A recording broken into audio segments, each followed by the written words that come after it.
자, 지금까지 이제 한 달을 주기로 예. 꼭 중요하게 봐야 될 지표는 어떤 게 있고 예. 그 지표의 아주 기본적인 어떤 의미는 어떤 것이고 이걸 이제 공부를 했습니다. 자, 지금부터 이제 경제 지표 어떻게 활용할 것인가를 좀 배워보겠는데요.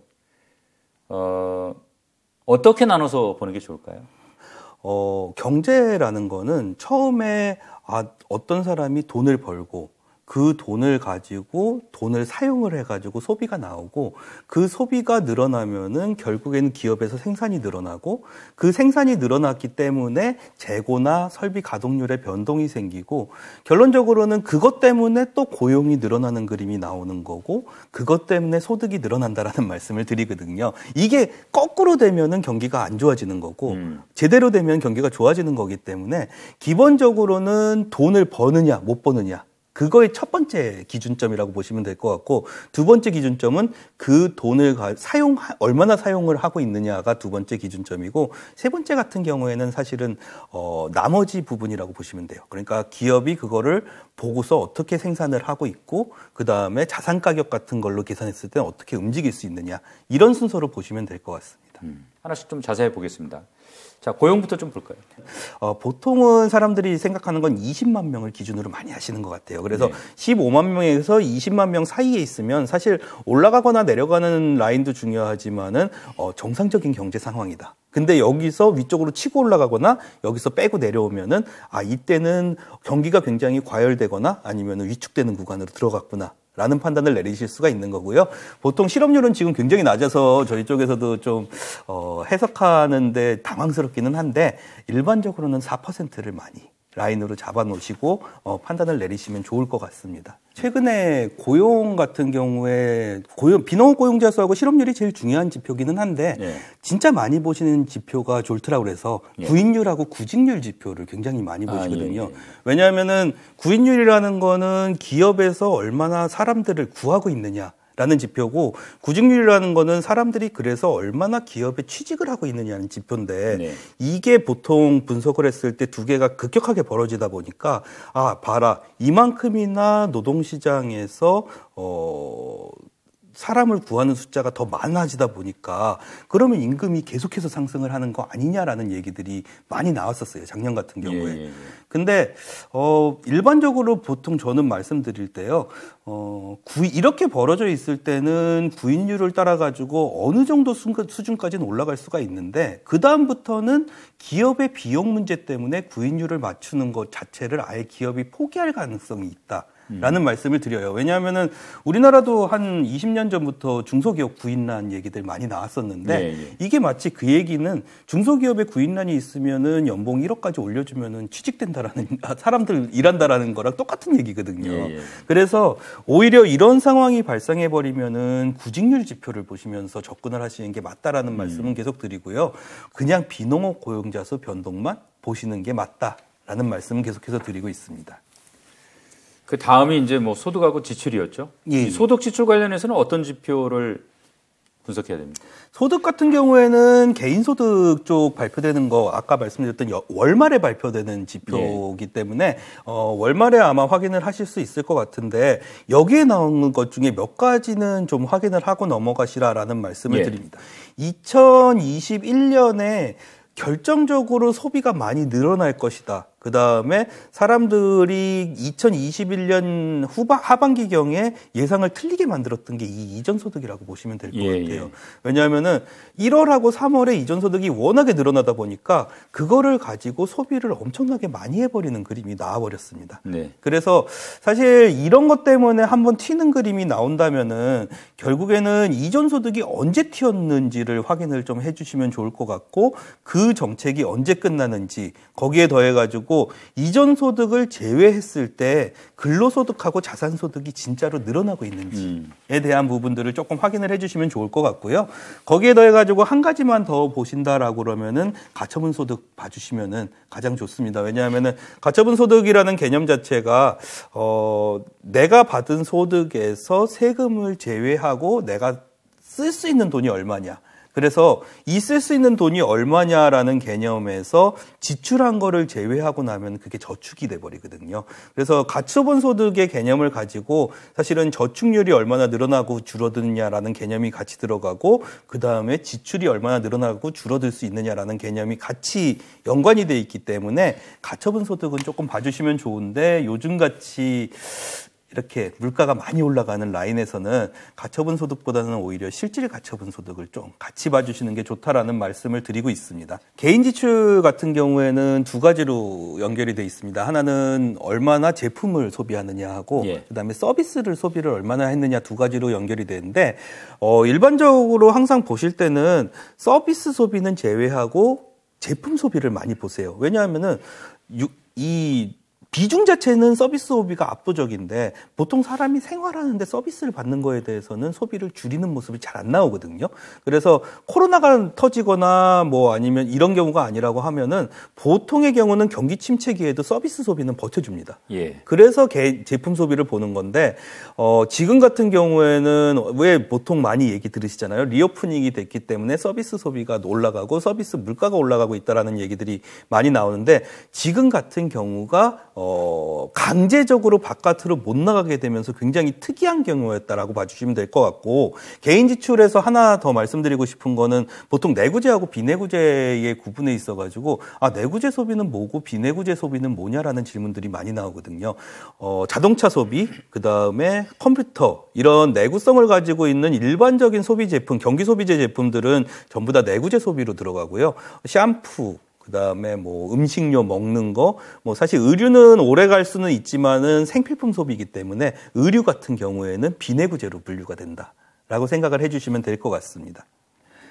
보통 이 소비, 개인 소비를 예상을 하는 데 있어가지고 많은 분들이 이제 보시는 지표 중에 하나가 소비자 심리 지수가 어떻게 움직이느냐를 많이 보시는데, 두 가지가 있습니다. 대표적인 게 컨퍼런스 보드에서 발표하는 소비자 신뢰 지수가 있고 그다음에 미시간대에서 발표하는 소비자 심리 지수 두 가지가 있는데 저는 개인적으로 만약에 이 심리 지표를 보실 것 같으면은 미시간대 소비자 심리 지수를 보시는 게 맞다라는 말씀은 항상 드리고 있고요.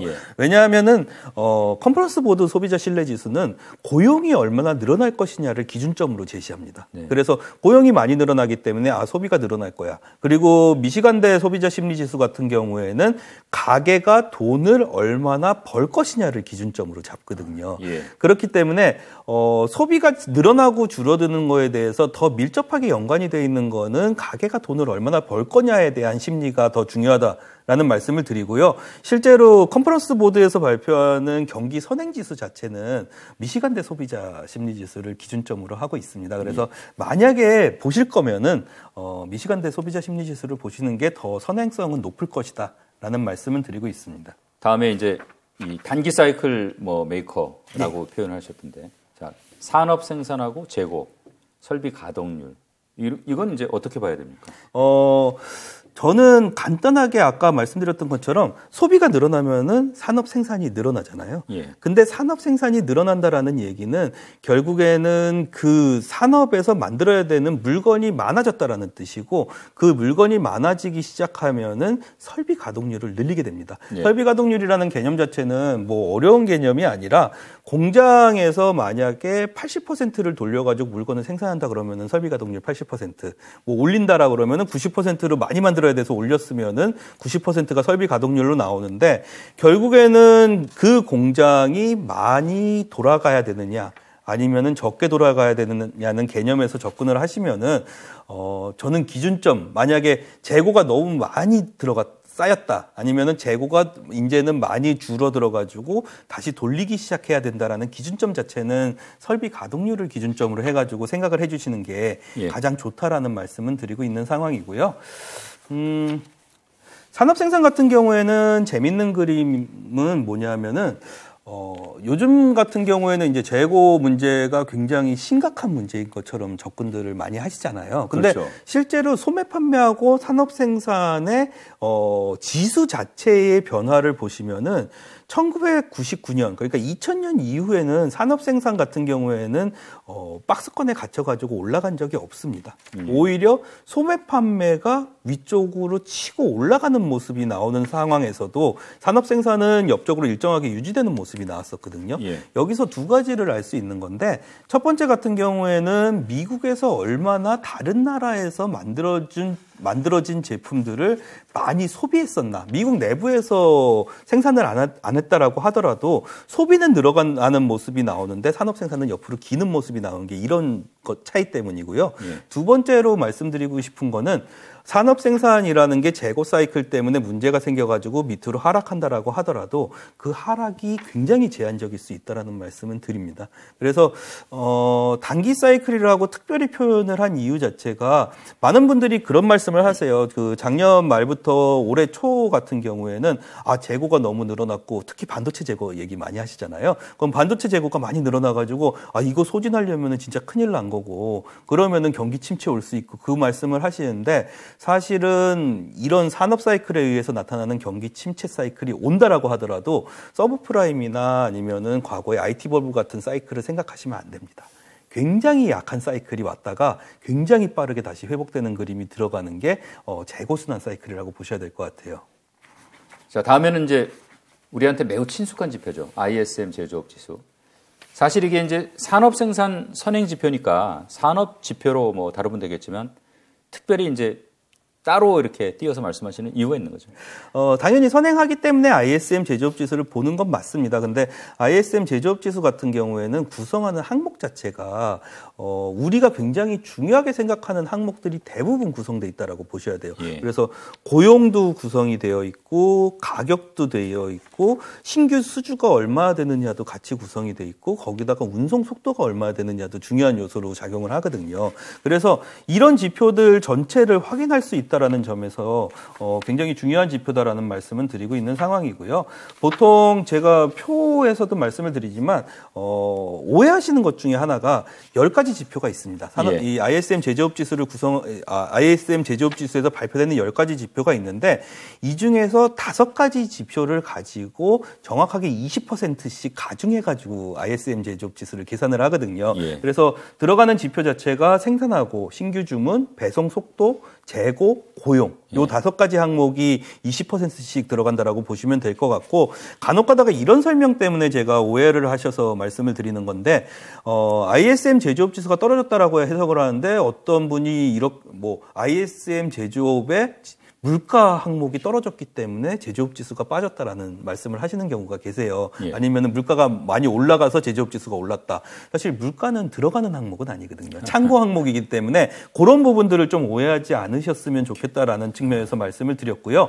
일반적으로 ISM 제조업 지수를 보실 때는 아까 말씀드렸던 것처럼 50포인트를 기준으로 해서 위아래로 보시는데 실질적으로 투자를 하실 때는 좀 다릅니다. 예. 왜냐하면은 기본적으로 45포인트를 기준으로 해가지고 45포인트를 깨고 내려갔다라고 그러면은 경기 침체 가능성이 굉장히 높아진 상황이다라고 저는 생각을 해주시면 될 것 같고 오히려 위쪽으로 올라가는 라인에서는 55포인트 이런 건 굉장히 쉽게 올라가거든요. 예. 그래서 60포인트를 깨고 올라가는 라인이라고 하면은 여기서 이 정도라고 하면은 경기 과열 구간이구나라고서는 ISM 제조업 지수 하나만 보시고서는 산업을 예상하시고서는 뒤쪽으로 물러나시는 해석을 하셔도 예. 사실은 크게 무리가 없다. 앵간한 경우에는 맞아 들어간다라고 보셔야 될 것 같아요.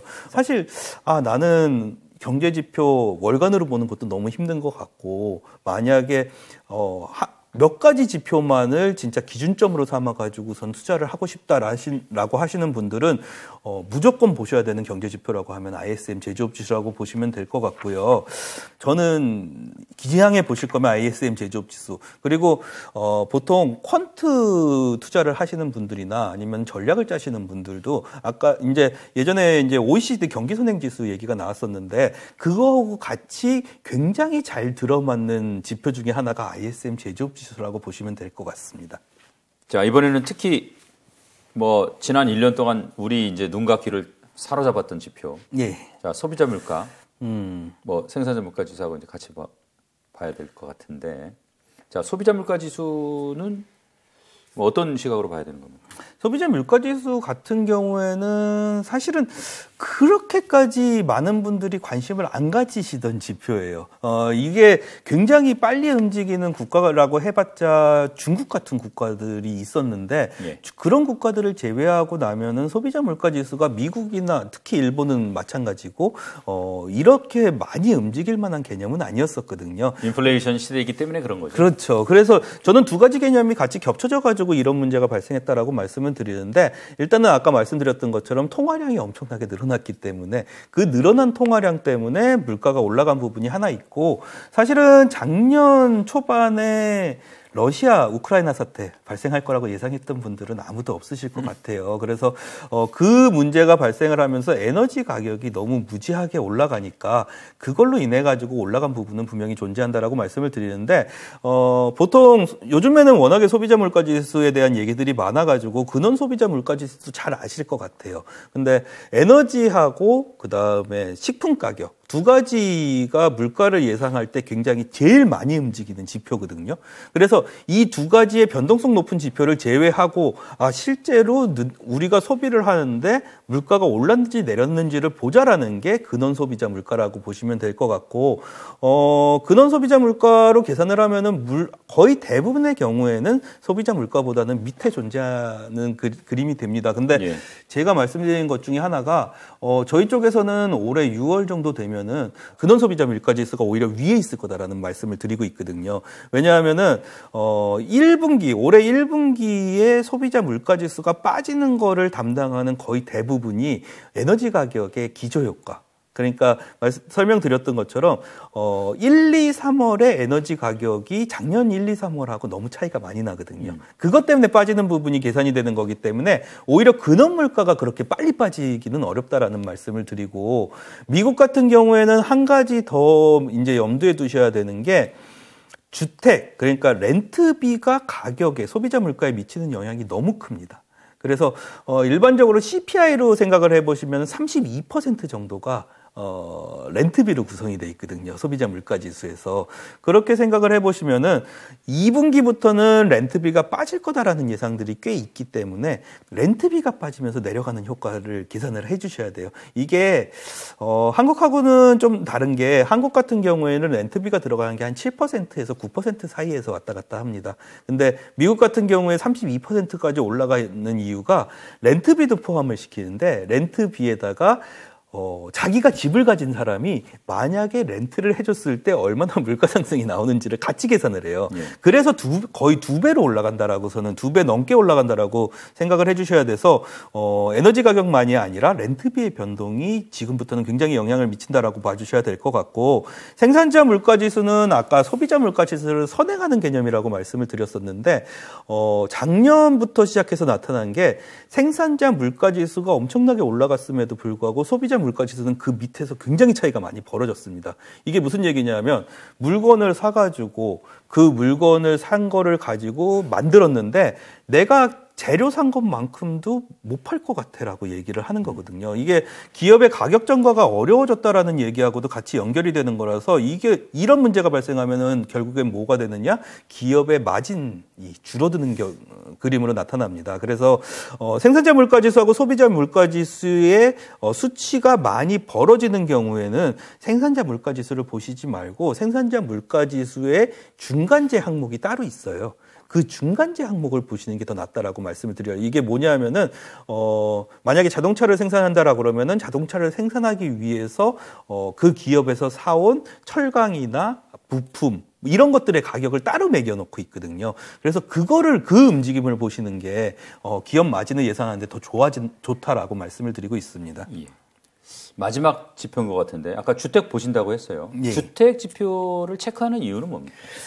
첫 번째로는 만약에 이제 신규 건축 착공 같은 경우에는 실질적으로 제조업에 영향을 미치기 때문에 그다음에 건설업 지표가 은근히 제조업 지표에 선행하는 경우가 많거든요. 그것 때문에 보는 게 첫 번째고 그거를 볼 때는 솔직히 말씀드려가지고 주택 착공 건수가 제일 중요한 지표라고 생각을 하지만 그거랑 같은 날에 건축 허가 건수가 발표가 됩니다.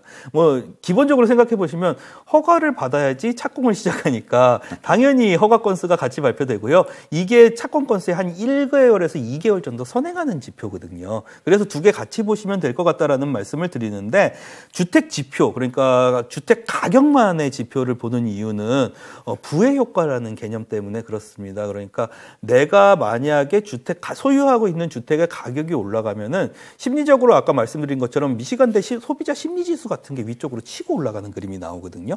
그거 하나 하고 두 번째로는 당연히 대출을 할 수 있는 담보 가치가 올라가기 때문에 그 대출을 일으켜가지고 자영업자라면 투자를 할 거고 아니면 개인 소비자라면 추가적으로 소비할 수 있는 여력이 생겨나거든요. 그래서 그 두 가지 관점에서 주택 가격은 굉장히 중요하다라는 말씀을 드리고요. 마지막으로 보시는 건 모기지 금리 어떻게 움직이는지. 그렇게 세 개 정도 보시면은 주택 시장에서는 조금 간단하게 보실 수 있다라고 생각하시면 될 것 같습니다. 지금 뭐 여러 지표 말씀하셨습니다. 네. 근데 게으른 사람도 있고 또 진짜 뭐 바빠서 지표별 여러 개 안 된다 이런 분도 계실 거예요. 예. 자, 그러면 그래도 이거 하나는 꼭 보고 넘어가자. 하나 고른다면 어떤 겁니까? 저는 이 질문을 거의 15년 일하는 동안 받은 것 같아요. 예. 하나만 볼 수 있는 거 없냐고. 근데 그 15년 동안 고민을 해봐도 경제 서프라이즈 인덱스보다 나은 지표를 아직까지는 못 찾았습니다. 경제 서프라이즈 인덱스. 예, 이게 개념이 굉장히 재밌는 개념인 게 많은 논문에서 경제 지표 나오는 걸 가지고 주가를 예측할 수 없다라는 얘기는 이미 논문으로 많이 나왔거든요. 예. 근데 이거는 무슨 개념이냐면은 시장에서 컨센서스로 이 정도 나올 것 같아라고 얘기한 지표가 과연 이거보다 높게 나왔느냐 낮게 나왔느냐 개념입니다. 그래서 경제 서프라이즈 인덱스를 예를 들면은 소매 판매를 마이너스 3%가 나올 걸로 예상을 했는데 만약에 마이너스 2%가 나오잖아요. 그럼 서프라이즈 인덱스가 상승하는 겁니다. 그리고 소매 판매가 5%를 예상을 했는데 4%가 발표가 됐다라 그러면 서프라이즈 인덱스는 오히려 하락하는 효과가 나타나거든요. 결국에는 기업의 이 실적 발표 이래도 동일한 현상인데 기업 실적이 서프라이즈 났느냐 쇼크 났느냐에 따라서 액수에 상관없이 움직이잖아요. 그거랑 또 동일하게 경제 지표가 시장에서 컨센서스 형성돼서 생각하고 있는 지표가 있는데 그거에 비해 가지고 서프라이즈냐 쇼크냐를 계속해서 보는 지표라고 보시면 될 것 같고 이거에 따라 가지고서는 환율도 같이 움직이는 모습이 나타나고 자산 가격 같은 것도 굉장히 높은 정확도를 가지면서 상관관계수를 높여나가거든요. 그래서 저는 만약에 하나만 보시고 싶으시다 그러면은 이거 보시면 된다라는 말씀 드립니다. 뭐 우리 미국 실적 발표할 때 서프라이즈다 그러면 예. 정말 거의 뭐 예외 없이 주가가 탁 올라가고 그렇죠. 그런 거 보면은 확실히 상관관계는 좀 깊을 예. 것 같네요. 자, 좋습니다. 뭐 여러 지표들을 설명해 드렸는데 사실 좀 뭐 어려울 수도 있지만 예. 저희가 또 이 돈 버는 게 만만치는 않지 않습니까? 조금 노력은 해야죠. 자, 마지막으로 이 경제지표 관련해서 시청자 여러분께 꼭 하시고 싶은 말씀이 있으면 한마디 듣고 오늘 순서 마무리하겠습니다. 매크로 쪽에서 특히 경제 쪽에서 많은 분들이 이게 굉장히 너무 접근하기가 어렵고 그 다음에 이거를 접근한다라고 하더라도 어차피 2달 전 거 발표하고 한 달 전 거 발표하니까 지금 주가 예상하는 데는 전혀 도움이 안 될 것 같아. 그러면서 보통 개인 투자자분들도 그러시지만 매니저분들도 기관 투자하시는 분들도 기업 실적을 더 신경을 많이 쓰시는 경우가 많거든요.